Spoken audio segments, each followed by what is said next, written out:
हम दोनों प्रकार के फिगर को कवर करने के उद्देश्य से काम कर रहे हैं, चाहे वो 2 डायमेंशनल हो चाहे 3 डायमेंशनल हो, क्योंकि हमको पता है इसके अंतर्गत हम लोग सभी प्रकार की आकृतियां, मैंने उन आकृतियों की बनावट के बारे में भी पिछली क्लास में डिस्कशन किया था, उन सभी प्रकार की आकृतियों के एरिया अर्थात क्षेत्रफल, उनकी बाउंड्री की लेंथ अर्थात परिमाप, और उनकी क्षमता, अगर वो वस्तु बन गई 3 डायमेंशनल बन गई तो वह उनकी जो क्षमता होती है उसमें लगी धातु की मात्रा को ज्ञात करने पे आधारित आयतन, इन तीनों का अध्ययन यहाँ पर, इन तीनों का मापन किया जाता है।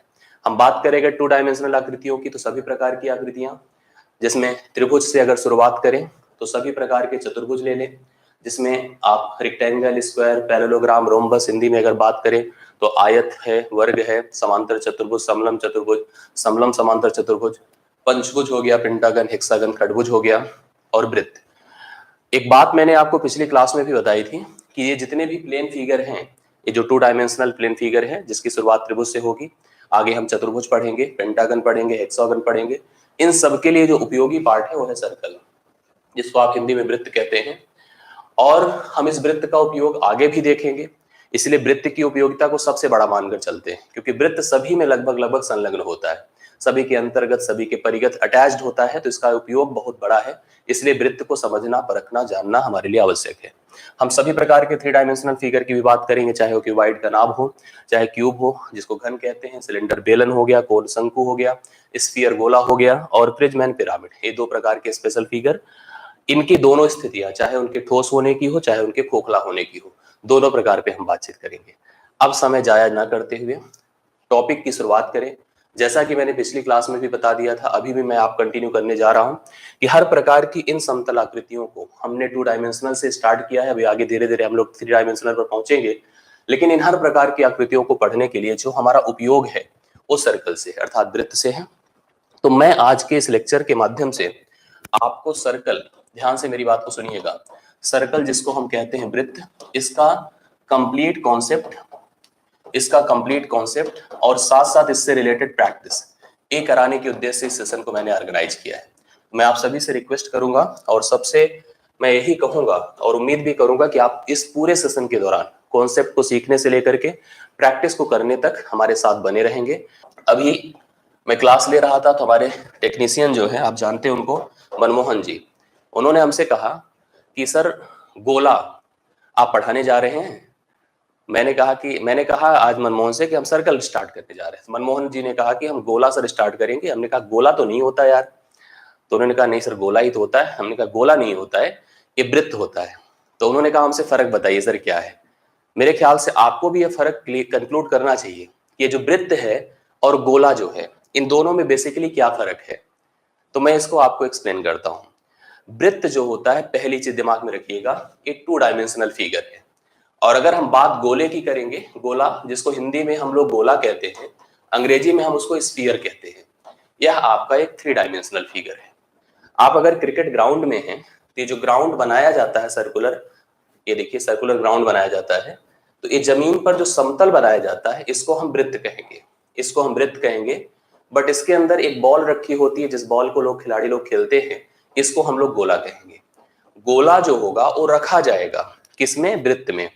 अब अगर जमीन पर आप ऐसे ही मार्क कर दीजिए एक सर्कुलर शेप में तो वृत्त बन गया। उसके अंतर्गत एक बॉल रख दीजिए, फुटबॉल रख दीजिए, क्रिकेट की बॉल रख दीजिए, कुछ भी इस प्रकार से रख दीजिए तो हो गया गोला। तो ये फर्क है दोनों में कि वृत्त क्या है। वृत्त आपने समझा, यह प्लॉटेड फिगर है जो कि 2 डायमेंशनल सरफेस पर एक नियत आकृति, एक नियत मेजरमेंट के तहत बनाया जाता है। जबकि गोला जिसको हम बॉल या फुटबॉल के रूप में कंसीडर करते हैं, सॉलिड भी होता है, मतलब ठोस भी होता है जैसे लेदर की है, और होलो भी होता है जैसे फुटबॉल है, क्रिकेट कैनवस बॉल है, उनको रखा जाता है मैदान के अंतर्गत। तो वह गोला है और यह वृत्त है, यही दोनों में फर्क है। तो मैंने इसके बारे में अभी बताया, यह एक 2 डायमेंशनल फिगर है। इसकी कुछ बेसिक इंफॉर्मेशन आप लोग समझिए कि क्या फर्क है, क्या जानकारी है इसके अंतर्गत। पहले तो एक प्लेन फिगर है, जैसे हमारा बोर्ड है, आप देख रहे हैं कि यह प्लेन एक फिगर है, यह प्लेन समतल है, नॉट अ फिगर। आप कहिए कि प्लेन है अर्थात समतल है। समतल में एक नियत बिंदु लीजिए, एक कोई एक पॉइंट लीजिए, पॉइंट से एक नियत दूरी लीजिए, एक सर्टेन लेंथ लीजिए, इस लेंथ को चारों तरफ ऐसे घुमा दीजिए। जो आकृति का निर्माण हुआ इसी को सर्कल अर्थात वृत्त कहेंगे। अब आप जैसे आपने गाय को एक खूंटे में बांध दिया, रस्सी की जो मैक्सिमम लेंथ है गाय ने वहां तक जो है पहुंच करके ऐसे चारों तरफ घूम लिया तो जो आकृति बनी वही आपका क्या है, वही आपका वृत्त है।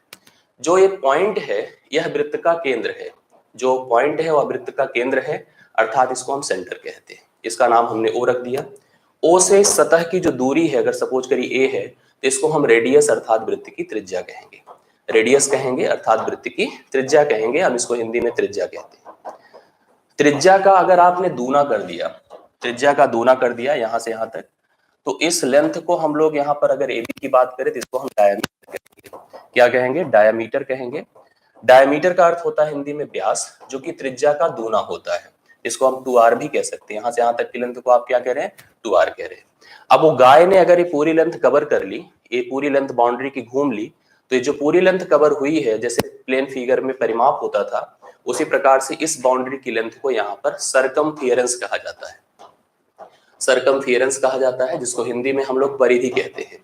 अगर वह सीधी सरल रेखा पर आधारित कोई फिगर होगा, त्रिभुज होगा, आयत होगा, तो उस फिगर के अंतर्गत उसको हम लोग परिमाप कहेंगे, और इस फिगर के अंतर्गत इसको हम लोग परिधि कहेंगे।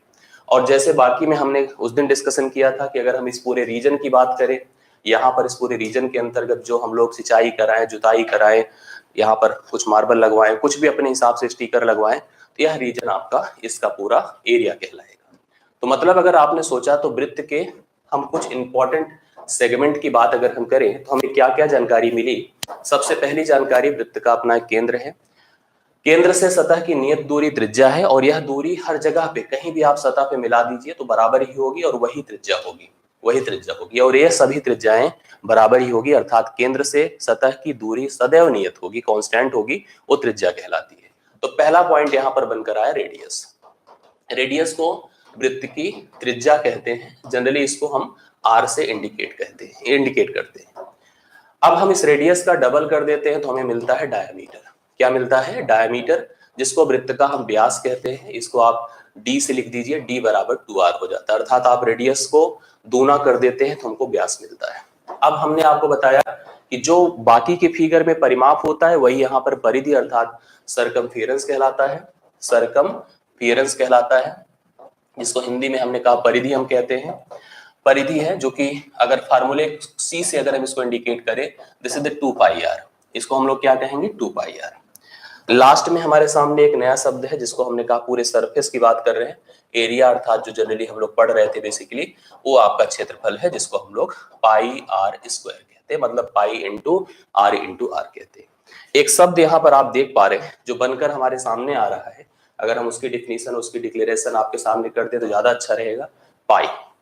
पाई मुख्यतः क्या है? जनरल तौर पर पाई की वैल्यू हम लोग न्यूमेरिकल भी यहाँ पर 22/7 यूज करते हैं कांस्टेंट तरीके से, लेकिन जरूरत के हिसाब से कभी कभी क्वेश्चन में 3.14 दिया रहता है तो हम उसका भी उपयोग कर लेते हैं, लेकिन जब दिया रहता है तभी, अन्यथा बाय डिफॉल्ट पाई का मान 22/7 करते हैं। इसका यूज एंगुलर मेजरमेंट के अंतर्गत किया जाता है। जब हम रेडियन में कोण का मेजर करते हैं तो उस समय भी पाई की वैल्यू होती है, वहां पर पाई का मान 180 डिग्री कंसीडर किया जाता है, आपने पढ़ा होगा। अब यहाँ पर ध्यान से सुनिएगा, इस पाई को अगर हम संबंधित करें, एक क्वेश्चन कभी कभी परीक्षाओं में पूछा जाता है, इन सेगमेंट के अंतर्गत पाई को कंसीडर करिए, तो कहा जाता है कि वृत्त की परिधि और व्यास के अनुपात को पाई कहते हैं। परिधि क्या है? 2πr, और व्यास देखिए क्या है? 2r। हमने 2r को कैंसिल कर दिया तो केवल बचा पाई। तो कभी अगर आपसे शब्द पूछा जाए तो आप स्वीकार करिएगा जो पाई होती है वृत्त की परिधि और व्यास का अनुपात होती है। तो एक शब्द, एक फैक्ट, एक कॉन्सेप्ट निकल कर आया कि वृत्त की परिधि और व्यास के अनुपात को हम लोग क्या कहते हैं? पाई कहते हैं। तो हमारे सामने इतनी जानकारी हो गई कि वृत्त की त्रिज्या, वृत्त का व्यास, वृत्त की परिधि, वृत्त का क्षेत्रफल। हमें जरूरत पड़ेगी तो हमें कोई मेजरमेंट दिया रहेगा, हम उसका उपयोग करके इन सभी कैलकुलेशंस को कर सकते हैं। एक एग्जांपल के तौर पर मैं बता दूं, एक एग्जांपल के तौर पर ध्यान से देखिएगा। मैंने कहा कि हमारा एक वृत्त है, आप उसको नोटिस करिए। ये वृत्त है जिसका सेंटर है, जिसकी त्रिज्या, इसने कहा कि त्रिज्या यहां से यहां तक की लेंथ 14 सेंटीमीटर है। 14 सेंटीमीटर है, मतलब रेडियस दिया है 14 सेंटीमीटर। अब अगर हमसे व्यास कहेगा, हम 14 गुणे 2 कर देंगे, मतलब 28 सेंटीमीटर हो जाएगा। अगर हमसे परिधि कहेगा, हम जानते हैं 2πr होता है, पाई की जगह पर 22/7 रखेंगे, आर की जगह पर 14 रखेंगे, 7 दूना 14 हुआ, 2 दूना 4, 22 चौके 88 सेंटीमीटर हुआ। इसी तरह से अगर हमसे एरिया अर्थात क्षेत्रफल की बात करेगा, हम जानते हैं पाई आर स्क्वायर होता है। पाई मतलब 22/7 गुणे 14 हुआ। अब आप देखिए 7 दूना 14 होता है, तो 22 दूना 44 गुणे 14 है, 14 चौके 56 कैरी 14 चौके 56 5 61 होता है, 56 5 61 होता है। 616 सेंटीमीटर स्क्वायर हुआ। इस तरह से हमने इसका एरिया, इसका परिधि और इसका व्यास और इसका त्रिज्या का सभी रिलेशन हमने पढ़ा। जरूरत क्या पड़ेगी मैं आपको बताऊं। जैसे मान लीजिए आपको कभी एक वृत्ताकार मैदान, हम लोग इस तरह के वृत्ताकार मैदान अपने आसपास सराउंडिंग में देखते हैं। वृत्ताकार मैदान है, उसकी त्रिज्या बताई गई है, केंद्र से इसकी सतह की दूरी है। हमें वृत्त के चारों तरफ यहाँ पर तार लगवाना है। उस तार लगवाने का खर्च मान लीजिए दे दिया कि 10 रुपए या 15 रुपए प्रति मीटर की दर से क्या होगा। तो सबसे पहले इस पूरी लेंथ को निकाला जाएगा। ये लेंथ हमारी आई, देखिए सरकमफेरेंस 88 को उस रेट से गुणा कर दीजिए तो तार लगवाने का खर्च आ गया। हमको इस पूरे मैदान की जुताई करवानी है, इसके पहले इसकी सिंचाई करवानी है। तो सिंचाई कराने का जो खर्च है मान लीजिए 5 रुपए प्रति मीटर स्क्वायर है। तो 5 रुपए प्रति मीटर स्क्वायर की दर से अगर मुझे सिंचाई करवानी है तो पहले मैंने पता किया कितने मीटर स्क्वायर का सरफेस कवर कर रही है, इतना कर रही है, इसको गुणे 5 कर दिया तो हमें पता चल जाएगा कि यहाँ पर कितना हमारा खर्च आएगा सिंचाई कराने का। ये हो गया वृत्त की सबसे बेसिक जानकारी। वृत्त की बेसिक जानकारी के बाद अगले पार्ट में हम लोग आगे बढ़ते हैं और आप लोग बताते जाइएगा समझ में आ रहा है कि नहीं आ रहा है, हमें पूरा इन्फॉर्म करते जाइएगा। इस सबसे महत्वपूर्ण सेगमेंट पर हम काम कर रहे हैं, ध्यान से सुनिएगा। हम अगला सेगमेंट इसमें देखते हैं, this is called the semi circle. इसको हम कहते हैं सेमी सर्कल। सेमी सर्कल को हिंदी में कहा जाता है अर्धवृत्त। क्या कहते हैं? अर्धवृत्त। अब ध्यान से देखिएगा अर्धवृत्त क्या होता है। अब जैसे हमारे पास देखिए कंप्लीट वृत्त था, ये देखिए ध्यान से, ये कंप्लीट वृत्त था। अर्धवृत्त करने का अर्थ है कि बीच से, केंद्र से एक रेखा बना के ऐसे काट दिया, तो जो ऊपर का पार्ट बना मेरे दिमाग से वही अर्धवृत्त बना। ये देखिए हमने क्या किया, ऐसे सोचा कि अर्धवृत्त है, जबकि मैं आपकी जानकारी के लिए बता दूं यह इतना ही अर्धवृत्त नहीं होगा। ये देखिए ध्यान से, ऐसे ये केंद्र है, यहां से यहां तक की यह रेखा और इतना मिल करके यह आपका अर्धवृत्त अर्थात सेमी सर्कल कहलाएगा। ये कंप्लीट सर्कल था और right now this is called the semi circle. इसको हम अर्धवृत्त कह रहे हैं। इसका भी अपना केंद्र है, यहाँ पर भी एक पॉइंट ए है, इसकी भी रेडियस है और आपको पता है रेडियस मिलकर आर हो जाएगा। अब हमसे देखिए क्या क्या यहाँ पर पूछा जाएगा। सबसे पहले इसकी त्रिज्या, ध्यान से देखिएगा, इसकी त्रिज्या कितनी है? आर है। इसका व्यास देखिए यहाँ पर 2r है, 2 गुणे r कर दीजिए। इसका क्षेत्रफल, एरिया हम लिख रहे हैं अंग्रेजी में, आप जानते हैं इसका मतलब क्षेत्रफल होता है, क्योंकि कंप्लीट वृत्त का जो क्षेत्रफल था वो पाई आर स्क्वायर था। इसका क्षेत्रफल क्या हो जाएगा? पाई आर स्क्वायर बटा 2, मतलब 1/2 पाई आर स्क्वायर। अब हमसे एक बात पूछा जाएगा, उसके बारे में आप लोग मुझे डिटेल करिएगा, इसका परिमाप क्या होगा? आमतौर पर परिधि भी कहा जा सकता है, लेकिन अधिकतर स्थितियों में आपसे अर्धवृत्त के परिमाप का जिक्र किया जाएगा, पेरीमीटर की बात की जाएगी। क्यों? जब किसी फिगर में सरल सीधी रेखा का उपयोग हो गया तो वह फिगर अधिकांशतः वह फिगर आपका परिमाप प्रोवाइड करता है। जैसे हमने त्रिभुज की बात की थी, चतुर्भुज की बात की थी, तो यहाँ पर इसके परिमाप की बात की जाएगी। परिमाप इसका क्या होगा? अब परिमाप के फार्मूले को डिटेल करने जा रहा हूं मैं, ध्यान से सुनिएगा। यहाँ पे जो परिधि थी वही परिमाप माना गया। परिधि आपने कहा 2 पाई आर है और वह एक्चुअली क्या होती थी, जैसे देखिए मैं जितना रेड करूंगा वही परिधि थी। ये जो गोले की पूरी बाउंड्री की लेंथ, सॉरी गोला मत बोले, वृत्त की बाउंड्री की लेंथ जो है वही आपकी परिधि थी। उसका तो पहले आधा कर दीजिए, पाई आर। भाई सीधी सी बात, अर्ध ले रहे हैं तो यहां से यहां तक ले लीजिए तो आधा हो गया। बट बाउंड्री अभी कंप्लीट नहीं हुई। आपने देखा कि अगर हमने भी ऐसे यहां से यहां तक की लेंथ की बात की तो this is pi R. But अभी हमने ये रीजन जो छोड़ा है मैंने, इसको भी तो मुझे इंक्लूड करना होगा। ये है क्या? r प्लस आर अर्थात 2r।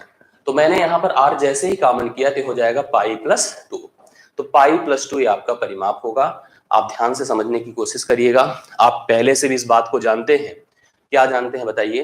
पहले से इस बात को जानते हैं कि जो परिमाप है, परिधि है, वो यूनिट प्रोवाइड करेगी। लेंथ की जितनी भी इंफॉर्मेशन है सब यूनिट के अंतर्गत होगी, लेकिन जहां क्षेत्रफल की बात होगी वहां पर यूनिट स्क्वायर हो जाएगा। यह फिगर होगा, यह रूल होगा आपके परिमाप को ज्ञात करने का। किसका? किसी अर्धवृत्त के परिमाप को निकालने का प्रोसेस है। अब कोई एग्जाम्पल आप ले लो, आप उसके अंतर्गत उस रूल को, उस वैल्यू का उपयोग करके अर्धवृत्त की जितनी भी जानकारी है, जितनी भी इंफॉर्मेशन है, उसको आप निकाल सकते हो। तो ये मेरे ख्याल से आपको अर्धवृत्त का प्रोसेस क्लियर हुआ होगा। अब हम आते हैं, इसी में एक और फिगर हमको नजर आएगा, that is called quarter. Quarter basically चतुर्थक अर्थात किसी वृत्त का 1/4 भाग होगा।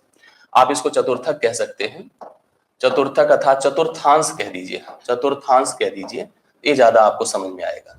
ध्यान से देखिए इसका प्रोसेस क्या है। जैसे हमने कहा कि मेरे सामने कंप्लीट सर्कल है, एक कंप्लीट सर्कल है, आपने अभी 2 टुकड़ा किया, सेमी सर्कल बना, ऐसे इसके 4 टुकड़े कर दिए, तो यही पार्ट जितना बनकर आया यही आपका क्वार्टर कहलाया। ध्यान से देखिए, ये आपका क्वार्टर है। ये अभी अच्छे से बना हो बुरा बना हो, आप स्वीकार करो, सभी लोग सही है कुल मिला के। ये देखिए, ए आपका क्वार्टर है। अब इस क्वार्टर की जानकारी लेते हैं हम लोग। यहाँ पर ए इसका केंद्र ही है, आपको पता है। सतह को मिलाने वाली रेखा रेडियस यहाँ पर भी है, रेडियस यहाँ पर भी है।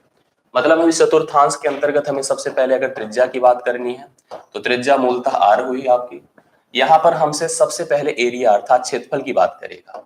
तो क्षेत्रफल अगर हम पूरे सर्कल को नोटिस किए होते, पूरा सर्कल अगर हम लोग लेते तो पूरा सर्कल हमें कितना क्षेत्रफल देता है, पाई आर स्क्वायर। अब हमने उसका 1/4 कर दिया है, तो 1/4 करेंगे तो क्षेत्रफल भी पाई आर स्क्वायर बाई 4 हो जाएगा। आधे का आधा 1/4 होता है।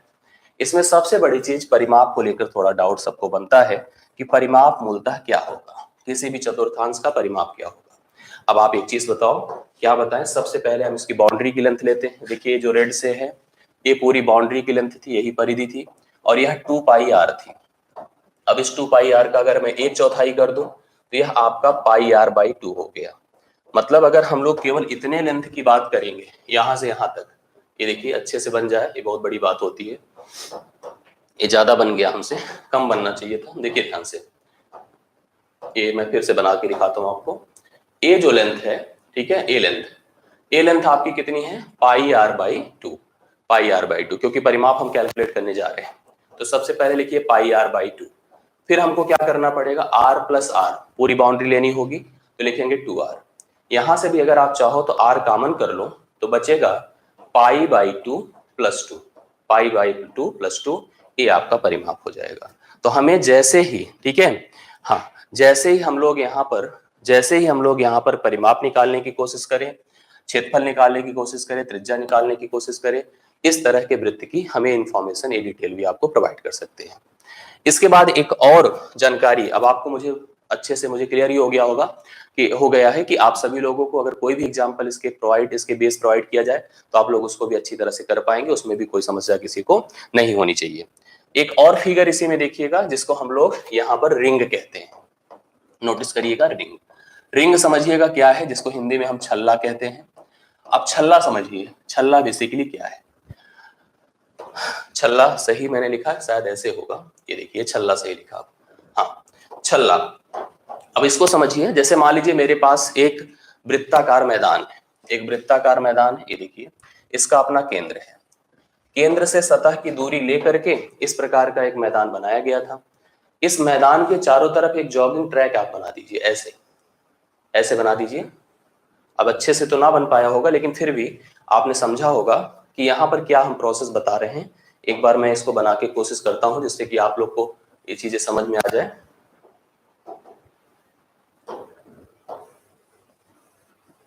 ये इधर से हमको बड़ी प्रॉब्लम होगी भाई, ऐसे में बना के दिखाता हूं, और ये आपका सही तरीका है। मैं यहाँ पर बल्कि इसको और अच्छे से बनाने की कोशिश करता हूँ। देखिए सबसे पहले मैंने कहा मेरे पास एक वृत्ताकार मैदान था, यहाँ पर उसका केंद्र था, केंद्र से सतह की दूरी उसकी त्रिज्या थी। हमने कहा कि इसका चारों तरफ हम ऐसे ही जॉगिंग ट्रैक ऐसे बना देते हैं, तो इस तरह का जो फिगर बनता है उसके इस पाथ अर्थात जॉगिंग ट्रैक जो बना हुआ है, यही रीजन आपका छल्ला कहलाता है। ये रीजन आपका छल्ला अर्थात रिंग कहलाता है। आपने देखा जैसे क्रिकेट की बाउंड्री समझिए, अब आप ऐसे नोटिस करिए, यहाँ पे देखिए क्रिकेट की पिच बनी होती है, ये बाउंड्री है टोटल, जहां पे 4 रन जाता है। देखिए एक ऐसे रस्सी की लेंथ बनाई जाती है, उसके बाद फाइनल उसका जो एडवर्टाइजमेंट बोर्ड बनाया जाता है उसको लगाया जाता है। तो वो जो रीजन है जहां पे बॉल बॉय बैठते हैं, लड़के छोटे छोटे बैठे रहते हैं, वही रीजन हमारा छल्ला है, वही रिंग है। हमको करना क्या है, हमारे पास इस तरह का एक सेगमेंट था, एक मैदान था वृत्ताकार, उसके चारों तरफ मैंने जॉगिंग ट्रैक बनवाया, उसमें मुझे घास लगवानी है, उसमें मुझे सिंचाई करनी है, उसमें मुझे कुछ कारपेट बिछवाना है, ये मेरी जरूरत है। अब उस पर हमें वर्क करना है। इसके लिए हम सबसे पहले डिटेल लेते हैं सब कुछ। यहाँ पर इसकी सबसे पहले आंतरिक त्रिज्या लेनी होगी, इंटरनल रेडियस जो कि स्मॉल आर है। यहाँ से यहाँ तक की जो लेंथ होगी कैपिटल आर होगी। यहाँ से यहाँ तक की लेंथ को हम बाह्य त्रिज्या कहेंगे। अब अगर हम लोग इस जॉगिंग ट्रैक की विड्थ सोचना चाहें, निकालना चाहें, तो यह जो है विड्थ होगी capital R minus small R, यह विड्थ हो गई। अब हम लोग को करना क्या है कि हमें मूलतः सबसे पहले देखिए यहाँ पर क्या कह दिया है। सबसे पहले आंतरिक त्रिज्या इंटरनल रेडियस, इंटरनल रेडियस हो गई स्मॉल आर। बाह्य त्रिज्या, बाह्य त्रिज्या जो आपकी दिख रही है क्या होगी कैपिटल आर। आंतरिक त्रिज्या स्मॉल आर हो गई, बाह्य त्रिज्या कैपिटल आर हो गई। जो सड़क या हम कह सकते हैं छल्ले की जो मोटाई है, छल्ले की जो चौड़ाई है, आप उसको चौड़ाई लिखिए, तो चौड़ाई हो जाएगी थिकनेस ऑफ द रिंग, वो हो जाएगी capital R minus small R. अब हमसे अगर हमें जैसे मान लीजिए परिधि निकालनी है, आंतरिक परिधि, तो हम 2 पाई स्मॉल आर करेंगे। बाह्य परिधि निकालनी 2 पाई कैपिटल आर करेंगे। हमें आंतरिक क्षेत्रफल निकालना है तो पाई स्मॉल आर स्क्वायर करना होगा। बाह्य परिधि, बाह्य वृत्त का क्षेत्रफल निकालना हो पाई कैपिटल आर स्क्वायर करना होगा। लेकिन जो मुख्य क्वेश्चन पूछा जाएगा वो ये होगा कि हमें इस जो हमने अभी ट्रैक बनाया है रेड कलर से, देखिए शेडेड किया है मैंने, इसी में हमें कभी घास लगवाना होगा, कभी कारपेट लगवाना होगा, कभी कुछ ऐसा ही वर्क करना होगा जिसके लिए हमें इसके क्षेत्रफल की आवश्यकता होगी।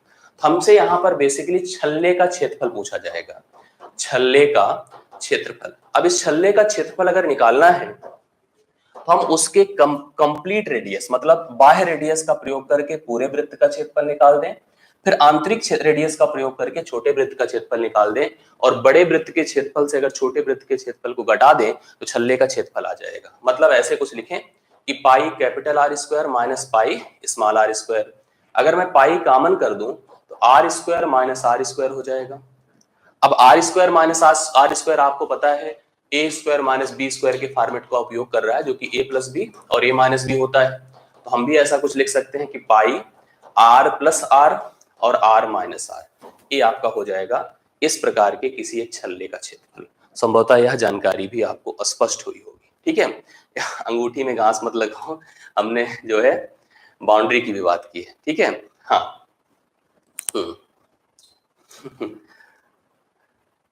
चलिए, मेरी बातें समझ में आ गई सबको। यह प्रोसेस है, इसके अंतर्गत हम लोग इस तरह से यहाँ पर परफॉर्म करते हैं। मेरी बातें यहाँ पर आई होप सभी को क्लियर हो रही होगी। अभी तक वृत्त से अंतर्गत, वृत्त से रिलेटेड मैंने वृत्त को, सेमी सर्कल को, अर्धवृत्त को, क्वार्टर को और साथ साथ छल्ले की जानकारी आप सभी को दी। एक और बहुत इंपॉर्टेंट पार्ट होता है इसमें, उसको भी देख लीजिए। अब एक कंडीशन है, आप ध्यान से देखिएगा। इसमें हम लोग यहाँ पर कुछ और इंपॉर्टेंट जानकारियां आपको प्रोवाइड करने की कोशिश करेंगे। सबसे पहले नोटिस करिएगा, मान लीजिए मेरे सामने एक वृत्त है, एक पास वृत्त है। वृत्त की सतह पर 2 बिंदु हैं, एक का नाम ए है, दूसरे का नाम बी है। हम अगर जैसे ए को बी से मिलाएं और ए से बी को मिला के हम ऐसे लेंथ लिखें तो यह वृत्त की जीवा कहलाती है। इसको वृत्त का कॉर्ड कहते हैं, अर्थात जीवा कहते हैं। और अगर हम लोग इस लेंथ की बात करें, मतलब ए बी के ऊपर ऐसे आर्क लगा दें, ऐसे कैप लगा दे, तो इसको हम आर्क कहते हैं, अर्थात वृत्त का चाप कहते हैं। हमको कभी एक फिगर ऐसे मिलता है जिसमें वृत्त की सतह पर 2 बिंदु होते हैं जो कि वृत्त के केंद्र को मिलाते हैं, केंद्र से जाकर मिलते हैं और मिल करके एक कोण बनाते हैं। ये देखिए, इसको कहते हैं त्रिज्यखंडी, मतलब इससे एक त्रिज्यखंड बनता है, सेक्टर बनता है, एक सेक्टर बनता है। और इस कोण को हम सेक्टेरियल एंगल, हिंदी में कहें तो त्रिज्यखंडीय कोण कहते हैं, खंडीय कोण कहते हैं। यहां पर हमसे 2 डिटेल पूछी जाती है, 2 इंफॉर्मेशन पूछी जाती है। एक हमसे पूछा जाता है आर्क लेंथ, ध्यान से देखिएगा, आर्क लेंथ मतलब चाप की लंबाई, चाप की लंबाई। ध्यान से बात को समझेंगे, सुनेंगे तो आपको बहुत अच्छे से क्लियर होगा। अगर नहीं सुनेंगे तो भाई वो आपकी मजबूरी है, ठीक है, वो आपकी प्रॉब्लम है। समझिएगा, चाप की लंबाई अर्थात मुझे इस ए बी की लेंथ निकालनी है। मुझे ये कोण पता है और ये रेडियस वृत्त का, क्योंकि आपको पता है कि अगर केंद्र से सतह को मिलाने वाली रेखा को ही त्रिज्या कहते हैं। अब आपको पता है कि जैसे हम चाप की लंबाई का मतलब इस लेंथ की बात कर रहे हैं, अर्थात हम यहाँ पर इस ए बी की बात कर रहे हैं, ए बी कैप की बात कर रहे हैं। और हम इस ए बी कैप को कैसे कैलकुलेट करेंगे समझिएगा। मान लीजिए वृत्त था, तो वृत्त एक तरह से देखा जाए तो कर्विकल लेंथ से ही बनाया गया है, मतलब सीधी रेखा नहीं उपयोग में लाई गई, इस तरह की कर्व रेखा ही उपयोग में लाई गई है। और इस पूरी लेंथ को आपने कितना का इंक्लूड किया था बताइए, 2 पाई आर। मुझे उसी का एक छोटा सा हिस्सा चाहिए, इतना पार्ट। और इतना पार्ट हम निकालेंगे कैसे, देखिए ध्यान से, क्योंकि आपको पता है कि वृत्त एक केंद्र को सपोर्टिंग केंद्र के ऊपर फिक्स होता है, और किसी एक केंद्र पर बना कोण हमेशा जो कंप्लीट एंगल होता है वो 360 डिग्री होता है। अगर हम इस पूरे को घुमाए हैं, मतलब 360 डिग्री बनाए हैं, तब तो परिधि हमारी 2 पाई आर है। अभी तो हम कितना घुमा रहे हैं, केवल थीटा घुमा रहे हैं। तो हम इस लेंथ को निकालने के लिए पूरी तरह से किस पर डिपेंडेंट हो जाएंगे, थीटा पर। मतलब मुझे अपने इस पूरे 2 पाई आर का एक छोटा सा हिस्सा चाहिए, एक छोटा सा भाग चाहिए। अब वो भाग देखिए कैसे निर्धारित किया जाएगा। हम कहेंगे इसको निकालने के लिए, जैसे अभी आप एक एग्जांपल ऐसे समझिए, अभी आपको मैंने अर्धवृत्त बनवाया था, अर्धवृत्त बनाया था ऐसे। ये देखिए, अगर यहां से डिटेल समझ पाते हो तो आपको सब क्लियर हो जाएगा। यहाँ कोण कितना होता था, 180, ये जानकारी है आपको। इस लेंथ को हम कैसे कितना काउंट किए थे बताइए, पाई आर। बेसिकली पाई आर कैसे बना था, क्योंकि हमको पता है कि पूरी लेंथ 2 पाई आर होती है, लेकिन एक पूरे 360 पर आधारित नहीं है, केवल 180 पर आधारित है, 180 डिग्री पर आधारित है। और 180 360 का कितना हिस्सा होता है, 1/2। इसलिए यह हो गया 2 पाई आर गुणे 1/2, मतलब काट दीजिए तो लेंथ पाई आर हो गई थी। ऐसे ही जब हमने क्वार्टर बनाया था, ध्यान से देखना, तो आपको सारी जानकारी समझ में आएगी क्या हो रहा है, कैसे हो रहा है। क्वार्टर में यह कोण 90 बना था, और जब इस लेंथ को हम निकाले थे तो हमने कहा था पाई आर बाई 4 हुआ था। तो 90 360 का कितना भाग होता है, 1/4 भाग होता है। 1/4 गुणे अगर मैं 2 पाई आर करूंगा तो यह पाई आर बाई आपका 4 ही होगा। ठीक है, तो इस तरह से अगर हम लोग ऐसे सोचिए, पाई आर बाई 2 बना था, तो यहां पर हम लोग इतना तो पूरा पाई आर, ये पाई आर बाई 2 बना था। ये डिपेंड करा था इस केंद्रीय कोण के ऊपर। यही चीज मैं यहां पर भी बताना चाहता हूं कि आपसे कभी चाप की लंबाई पूछा जाएगा तो चाप की लंबाई बेस्ड हो जाएगी थीटा पर, कितना थीटा है, और थीटा किसका भाग है बताइए, 360 का। गुणे कर दीजिए 2 पाई आर, 2 पाई आर। अब यहां पर आपको अगर जरूरत है, आपको ऐसा लग रहा है कि हम इस 2 से इसको कैंसिल कर देंगे, तो यह ऐसे भी लिखा जा सकता है कि चाप की लंबाई ए बी बराबर पाई आर थीटा अपान 180। ऐसे आप कैलकुलेट कर लीजिए, आप चाप की लंबाई निकाल सकते हैं।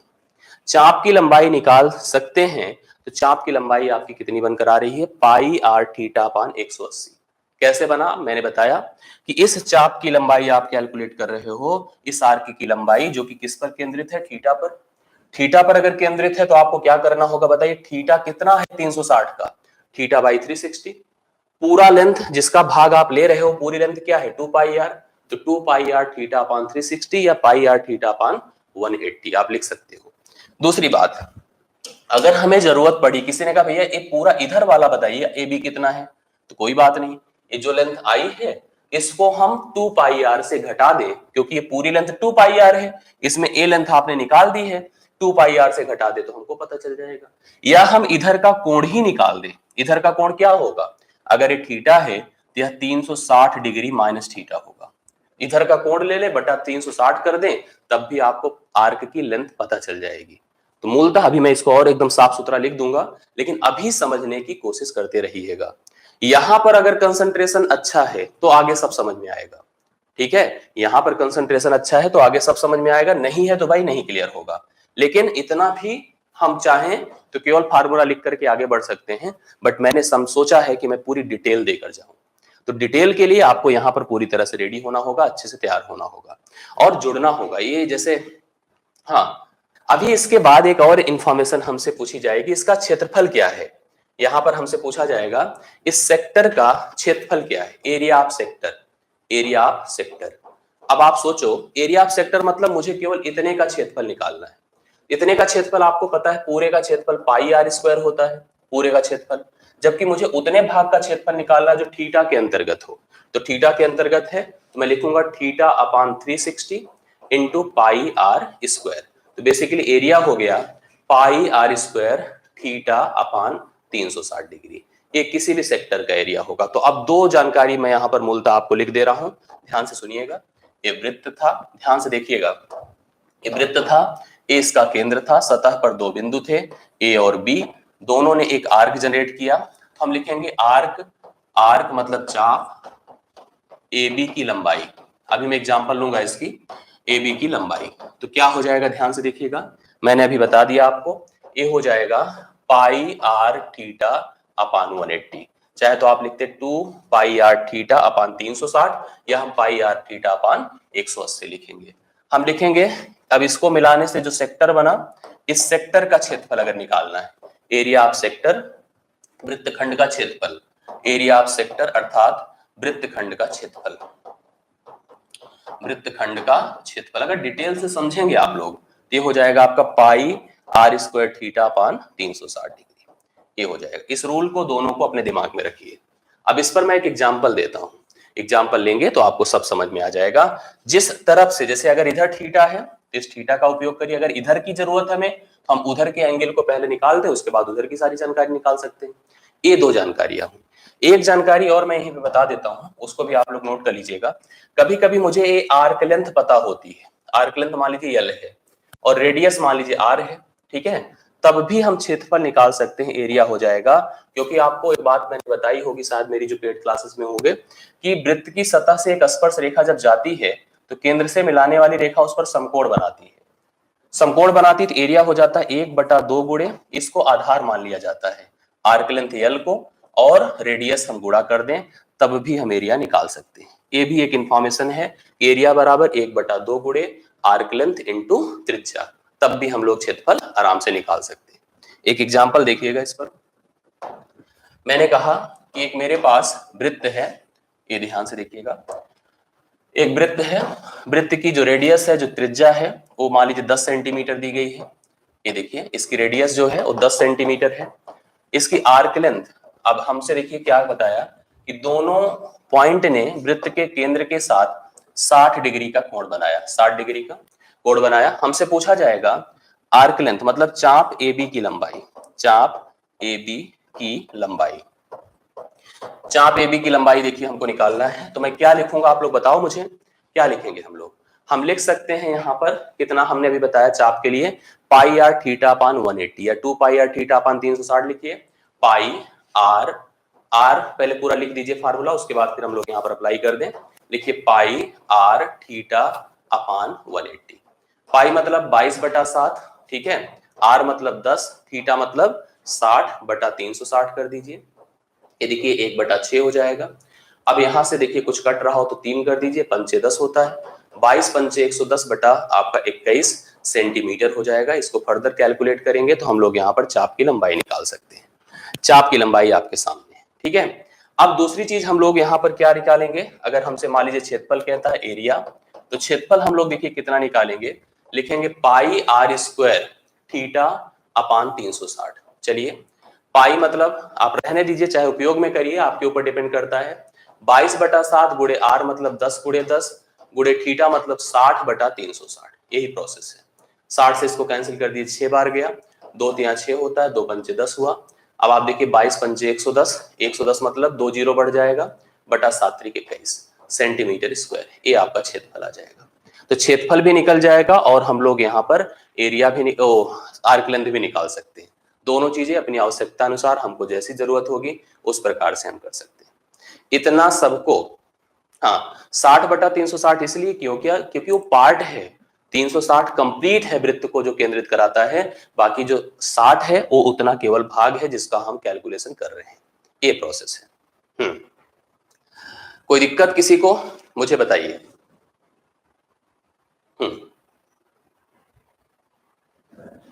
पाई आर स्क्वायर थीटा अपान 360 ना, ये सही है। हाँ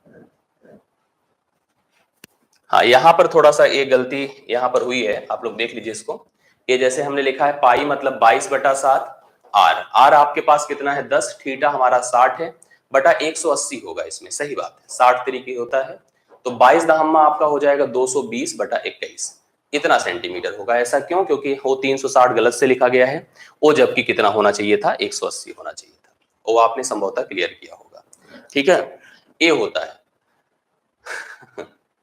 मेरे ख्याल से आप सभी को यहाँ पर क्लियर हुआ होगा जितना भी बताया गया है। अब इसका एक भाग और है, अगर आप लोग रेडी हो तो इस पर हम प्रैक्टिस की तरफ बढ़ें। कुछ क्वेश्चन है जो इन पर आधारित है, जो मैंने अभी तक पढ़ाया है। अगर आप लोग रेडी हो तो हम उन प्रैक्टिस की तरफ बढ़े, ज्यादा से ज्यादा 15-20 मिनट का वक्त लगेगा। रेडी हो तो शुरू किया जाए, 15 से 20 मिनट का समय और देना है आपको। कुछ प्रश्न है लगभग 15, और उन 15 सभी प्रश्नों को हल करने के लिए सबसे पहले आपकी सहमति, सबसे पहले आपकी स्वीकार्यता, और उसके पहले आपके फुल फोकस्ड होने की। यहाँ पर डिस्कशन, फालतू की डिबेट, दुनियादारी, इधर उधर की स्थिति करने की जरूरत नहीं है। आप सभी लोग को केवल और केवल फुल्ली अटेंशन होकर के, अगर मैंने आपसे कहा ये सेशन आपके तभी कंटिन्यूड रह पाते हैं जब आपकी तरफ से सपोर्ट मिलता है, और यह सपोर्ट दिखना चाहिए, आपकी तरफ से दिखना चाहिए, और दिखेगा तो हम लोग अच्छा करने की कोशिश करेंगे हमेशा के लिए। हमने प्रयास किया है, हमने सोचा है, हमने प्लान किया है कि हम इसको कंटिन्यू करेंगे, और अच्छा आप लोग को तरफ से मतलब एक अच्छा रिस्पॉन्स हम देना चाहते हैं, लेकिन इसके लिए आपके सपोर्ट की आवश्यकता है। आपको जरूरत से ज्यादा यहाँ पर इन्वॉल्व रहने की आवश्यकता है, और सही तरह से आप लोग यहाँ पर अगर पढ़ाई लिखाई की प्रक्रिया में काम करते हैं तो हम लोग भी अच्छा करने की कोशिश करेंगे। हम लोग यहाँ पर कुछ प्रश्न हैं, सबसे पहले आप सब लोग रेडी रहिए, पेन कापी उठाइए और एक एक करके सभी प्रश्नों को पढ़िए, पढ़ करके हल करते जाइए। पहला प्रश्न है, उस वृत्त की परिधि क्या होगी? परिधि मैंने पूछा यहाँ पर, जिसकी त्रिज्या 21 सेंटीमीटर है, रेडियस दिया है 21 सेंटीमीटर, और हमसे उस वृत्त की परिधि पूछा है। परिधि का फार्मूला क्या होता है? 2 पाई आर, ये सरकमफेरेंस है। तो 2 गुणे 22/7 गुणे आर मतलब 21, एक 7 तरीके 21 होता है, 3 दूना 6, 6 दूना 12, 6 दूना 12 13, 132 सेंटीमीटर। 132 सेंटीमीटर पहला ऑप्शन इस प्रश्न का हल है, जो वृत्त की परिधि। और लगातार सबके उत्तर आने चाहिए, मैं चाहता हूं कि सबके उत्तर आए, ज्यादा से ज्यादा आए, और सेशन अच्छा जाए, ये जिम्मेदारी आपकी है, ठीक है? सबका आंसर आना चाहिए लगातार। चलिए, पहला ऑप्शन ए ऑप्शन 132 सेंटीमीटर इस प्रश्न का करेक्ट हल है। अगला क्वेश्चन देखिए आपके सामने है। क्वेश्चन क्या है?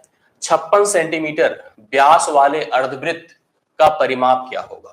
ये देखिए आपके पास एक अर्धवृत्त है, इसका जो व्यास है, व्यास मतलब यहां से यहां तक की लेंथ 56 सेंटीमीटर है, मतलब जो रेडियस होगी वो आपकी 28 सेंटीमीटर होगी, 28 होगी। हमसे इसका परिमाप पूछा है, तो परिमाप के लिए आपको पता है कि इस लेंथ को हम पाई आर कहते हैं। चलिए, पाई आर मतलब 22/7 गुणे आर, आर मतलब 28, 7 चौके 28 होता है, 22 चौके 88 होता है। 88 में इस 56 को 2r जिसको कहते हैं जोड़ दें। 56 को अगर हम जोड़ देते हैं तो 8 6 14, 8 5 13 14, 144 सेंटीमीटर पहला ही ऑप्शन इस प्रश्न का सही हल है। 144 सेंटीमीटर पहला ही ऑप्शन गलत है। 8 6 14, 8 5 13 14, क्या है? 144 154, 144 की 154, करेक्ट करिए पहले। कुछ लोग बी बता रहे हैं, और हमने भी कैलकुलेट किया तो हमारे में तो ए आ रहा है ना, 144 होगा। 144 होगा, करेक्ट आंसर है। इस तरह से आप लोग जो है भटके ना, सही तरह से यहाँ पे रिस्पॉन्ड करें। 56 था पूरी ए लेंथ, देखिए व्यास, ए लेंथ हमारी पाई आर है, पाई आर मतलब 22/7 गुणे 28 कर दिया, 7 चौके 28, 22 चौके 88 में अगर हमने 56 जोड़ा तो 144 आ रहा है, 144। अगला प्रश्न देखिएगा क्या है। अगला क्वेश्चन ये आपके सामने है।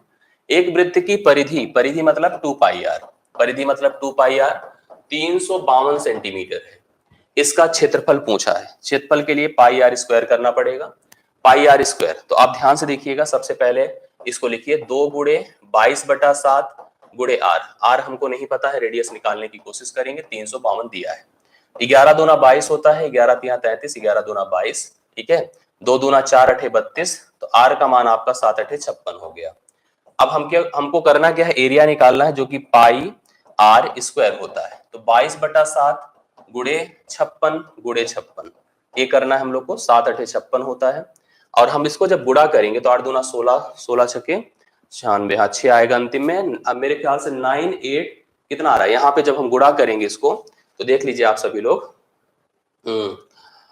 यहाँ पर इसके गुणनफल में आपको मिल जाएगा 8 दूना 16, 8 दूना 16 17, या हम पहले इन दोनों को गुणा कर दे फिर 8 से गुणा कर दें तो 9856 पहला आंसर इस प्रश्न का सही आंसर हो जाएगा। जो कि आप अगर गुणा करो तो 22 से 8 को कर दो, या 56 को 22 से पहले कर दो। एक देखिए प्रोसेस होता है जिसमें 2 डिजिट की संख्याओं को आपस में हम लोग गुणा करते हैं, मैंने इसको बताया भी आप लोग को। 6 दूना 12 कर दीजिए, 6 दूना 12, 5 दूना 10 22 कर दीजिए, 5 दूना 10 कर दीजिए। इस तरह से लिख सकते हैं 2 3 और 10 2 12, 1232 को अगर 8 से गुणा करें, 8 दूना 16, 8 तिरिक 24, 24 एक 25, 8 दूना 16, 2 18, कैरी 1, 8 1 के 8 1 9, 9856, जो कि फर्स्ट ऑप्शन में दिया है। First option A option is the right answer, जो कि करेक्ट आंसर होगा, इस वृत्त का क्षेत्रफल कहलाएगा। चौथा क्वेश्चन देखिएगा आपके सामने है बोर्ड पर। एक जानकारी और आप रखिए, जैसे कि कभी कोई हम लोग कोई व्हीकल यूज कर रहे हैं, कार यूज कर रहे हैं, साइकिल यूज कर रहे हैं, मोटरसाइकिल यूज कर रहे हैं।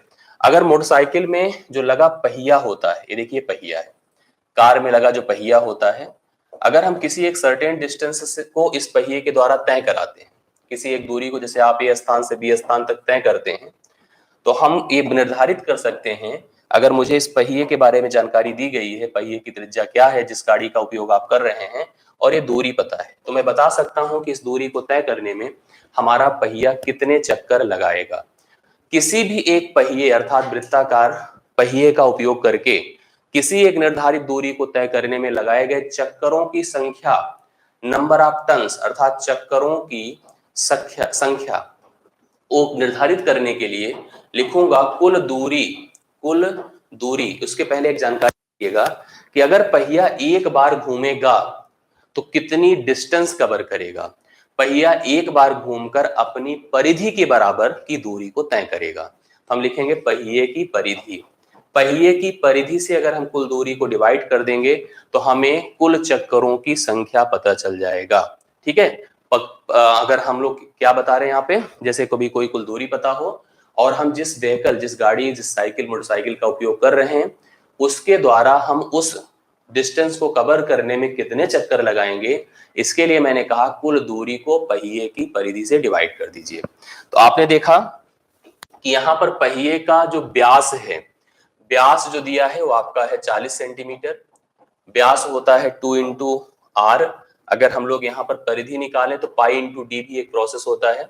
22/7 गुणे में क्या कर दूं, 40 कर दूं, तो ये पहिए की परिधि हो जाएगी 176। लेकिन यहाँ पर ध्यान से समझिएगा, सेंटीमीटर है, इसको मीटर में कन्वर्ट करने के लिए 100 से भाग देना पड़ेगा, क्योंकि 1 मीटर बराबर 100 सेंटीमीटर होता है। अब ये मीटर में हो गया, सेंटीमीटर था, मीटर में कन्वर्ट करने के लिए हमें क्या करना पड़ेगा, 100 से भाग देना पड़ेगा, या तो वो जो मीटर में था उसको सेंटीमीटर में कन्वर्ट करने के लिए उसको 100 से गुणा करना होगा। दोनों चीज एक ही होती है। अब यहां से अगर इसको हटा दें, हम मीटर में ना कन्वर्ट करें, 176 सेंटीमीटर था, उसको सेंटीमीटर में करने के लिए 2 शून्य बढ़ा दें, डिवाइड बाई, ये परिधि है, 22/7 गुणे 40 करेंगे तो 22 और 40 तो यहाँ रहेगा, लेकिन 7 चला जाएगा ऊपर। अब इसका सलूशन कर डालिए, आपको चक्करों की संख्या पता चल जाएगी। ठीक है, कैसे करेंगे, देखिए 11 दूना 22 होता है, 11 के 11 और 11 छके 66, 2 शून्य हो गया। और यहाँ पर देखिए 40 दूना 80, 80 दूना ये हो जाएगा 20 सत्ते 140, 140 संख्या यहाँ पर आएगी चक्करों की। इस पहिए की परिधि का उपयोग करके कुल 140 यहाँ पर बार पहिए को घूमना होगा। तो पहला ऑप्शन इस प्रश्न का करेक्ट उत्तर है, आप सभी लोग इसको नोट कर सकते हैं। 5वां प्रश्न देखिए क्या है, इसको पढ़िए। इसी प्रकार का एक अन्य प्रश्न है, किसी पहिए की त्रिज्या 21 सेंटीमीटर है, रेडियस कितना दिया गया है 21 सेंटीमीटर, 924 मीटर की दूरी तय करने में इसको कितने चक्कर लगाने पड़ेंगे, प्रोसेस वही है। 924 मीटर है तो उसको सेंटीमीटर में कन्वर्ट कर दे, 2 शून्य बढ़ा दें, और त्रिज्या दी गई है तो हम लोग यहाँ पर परिधि निकालने के लिए क्या करेंगे, 2 पाई आर, 2 गुणे 22/7 गुणे 21। तो ये देखिए, लिखिए 2 गुणे 22 गुणे 21 और 7 को कर दीजिए ऊपर। अब सॉल्यूशन कर डालिए, देखिए कैसे कट रहा है, किससे कट रहा है। सबसे पहले 11 से कटेगा, 9 4 13, ठीक है, 11 दूना 22, 11 8 88, 11 चौके 44, ठीक है।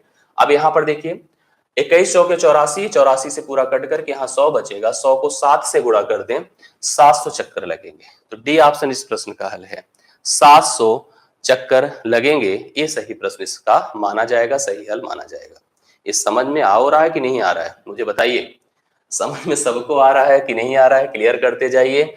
और अगर समझ में आ रहा है तो सेशन को लाइक करिएगा, तब हमको क्लियर होगा कि हाँ सबको समझ में आ रहा है, सब एकदम से क्लियर कर पा रहे हैं। ठीक है, ये जरूरी होता है कि आप सेशन को लाइक करिए और पूरी तरह से सपोर्टिंग रहिए, तो एफर्ट हमारा भी जाया ना जाए, जिससे लगे कि हाँ हम भी डेडिकेटेड हैं, आप भी डेडिकेटेड हैं। ये रिस्पॉन्स हम लोग की तरफ से उधर से भी दिखना चाहिए और पूरी एनर्जी दिखनी चाहिए, आपके सभी प्रश्न का हल आपको आपकी तरफ से आना चाहिए। अब देखिए ये बड़ा अच्छा सा प्रश्न है, एक देखिए ध्यान से, ये इसको पढ़िए, इसको पढ़िए और सब लोग जितने लोग बता सकते हैं प्लीज रिस्पॉन्स करें। एक वृत्ताकार मैदान, एक वृत्ताकार मैदान है, ध्यान से देखिए, वृत्ताकार मैदान है और कि चारों ओर एक वृत्ताकार सड़क है, इसके चारों ओर एक वृत्ताकार, जो अभी छल्ले वाला प्रोसेस था देखिए यहाँ पे बन के आ रहा है, एक वृत्ताकार मैदान रेड कलर से बना है, उसके चारों तरफ एक वृत्ताकार सड़क है, जिसके अंदर के घेरे को बाहर के घेरे की लंबाइयों का अंतर, देखिए अंदर के घेरे की लंबाई ए आपकी स्मॉल सेकंड मतलब जो छोटा वाला मैदान था उसकी परिधि होगी, और बाहर के घेरे की लंबाई मतलब आपको दिख रहा है कि बड़ी परिधि होगी। इनका जो अंतर है वो 88 है। अगर हम इसकी रेडियस को कैपिटल आर माने, ध्यान से देखिएगा, और इसकी रेडियस को हम स्मॉल आर माने, तो दिया गया है 2 pi capital R minus 2 pi small R बराबर 88 दिया गया है। हमसे सड़क की चौड़ाई पूछ रहा है, हमसे क्या बोला है, हमको ये बताओ, मतलब हमसे बेसिकली आर माइनस आर पूछ रहा है, तो कोई दिक्कत थोड़ी, हम लोग से निकाल सकते हैं। कैसे करेंगे, ध्यान से देखिएगा, 2 पाई अगर मैं कॉमन कर लूं तो आर माइनस आर आएगा, और यही मुझे पता करना है। 88 हो गया, 2 से इसको अभी डिवाइड कर दीजिए, 44 हो जाएगा, और पाई मतलब 22/7 होता है। ये आर माइनस आर है बराबर 44 है, 22 दूना 44, 2 सते 14, आर माइनस आर आपका कितना हो जाएगा, 14। मतलब इस मैदान की जो चौड़ाई होगी वो 14 सेंटीमीटर है। 14 सेंटीमीटर इस प्रश्न का सही आंसर होगा, जो आप लोग लिख सकते हैं। करेक्ट आंसर है बी ऑप्शन में आपको दिया गया है, संभवतः क्लियर है।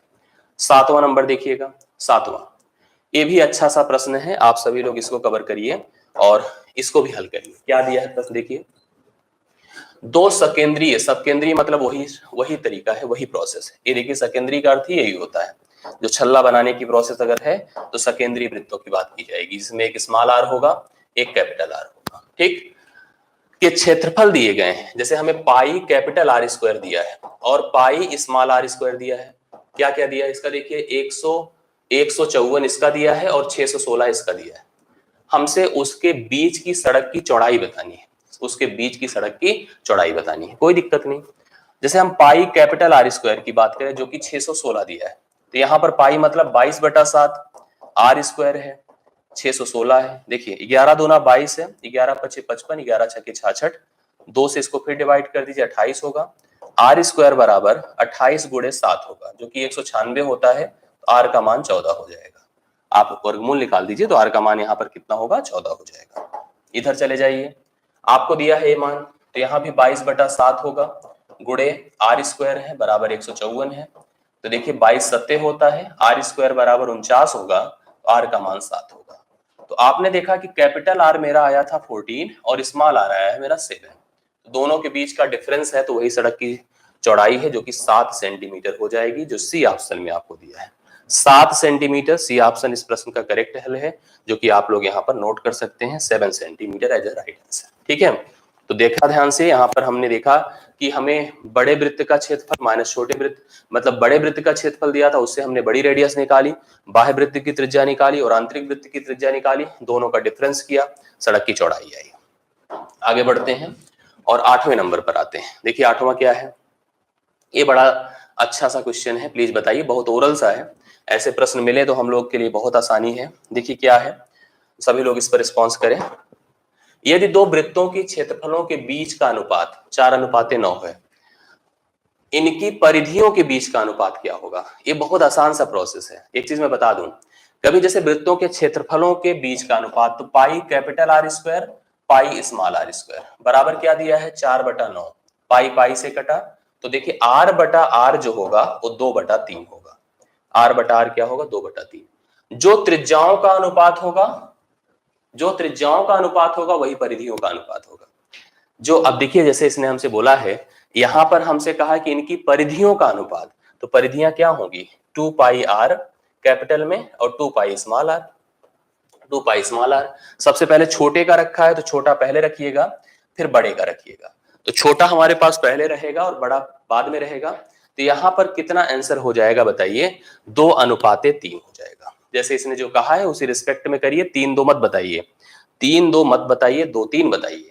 आप सभी लोग समझिए बात को, इसने हमसे क्या बोला है, 4-9 अगर उनके क्षेत्रफलों का अनुपात है तो उनकी परिधियों का अनुपात 4 का 2 होगा, 9 का 3 होगा, 2:3 होगा, ठीक है, 2:3 होगा। हाँ बिल्कुल, ये है 2:3 राइट आंसर है, जो कि आप लोग यहाँ पर नोट कर सकते हैं। आगे आ जाइए, 9वां नंबर आपके सामने है। ये देखिए, ये भी बड़ा अच्छा सा प्रश्न होता है इस प्रश्न को भी हम लोग कवर करेंगे। एक वृत्त की दो चापों की लंबाइयों का अनुपात 1:2 है। चापों मतलब एक वृत्त के अंतर्गत दो चाप है, ये देखिए इस तरह से रहे होंगे, एक यहाँ पर इससे मिला होगा और एक और रहा होगा, ए इससे मिला होगा। चापों की लंबाइयों अर्थात अगर हमने कहा कि ए बी है और दूसरा बी सी है, अगर इनका अनुपात 1:2 का है तो इनके केंद्रीय कोणों का भी अनुपात 1:2 ही होगा, उसमें कोई परिवर्तन नहीं है, सीधा सीधा 1:2 ही होगा। यहाँ पर हाँ, यहाँ पर आपको सीधा सीधा लिख देना है जो मैंने बताया आपको। मैंने कहा कि अगर उनके चापों की लंबाइयां, ये आर्क लेंथ का जो रेशियो है अगर 1:2 का है तो केंद्रीय कोणों का भी अनुपात 1:2 ही होगा, 1:2 ही होगा। चलिए आगे बढ़ जाइए। 9 के बाद 10वां नंबर, ठीक है। 10वां नंबर आपके सामने उसी तरह का एक और छोटा सा प्रश्न है, इसको भी कवर करिए। क्या है देखिए ध्यान से, एक वृत्त में दो चापों द्वारा केंद्र पर क्रमशः 30 डिग्री और 45 डिग्री का कोण बनाया गया, उसी का उल्टा है। ये देखिएगा केंद्र है, ये लोग मिलकर 30 डिग्री बना रहे हैं और एक और है जो कि 45 डिग्री बना रहे हैं। ये देखिए अब हमसे इसने कहा कि इनके आर्क लेंथ का रेशियो बताना है। मान लो ए है दूसरा बी है, तो जो इनके कोणों का अनुपात होगा वही इनके चापों की लंबाइयों का अनुपात होगा। तो अगर 15 जैसे 30 डिग्री और 45 डिग्री है तो 15 दूना 30 होता है, 15 तिया 45 होता है, 2:3 हो जाएगा, जो कि आपको बी ही ऑप्शन में दिया है। तो बी ऑप्शन 2:3 इस प्रश्न का करेक्ट हल होगा, सही उत्तर माना जाएगा।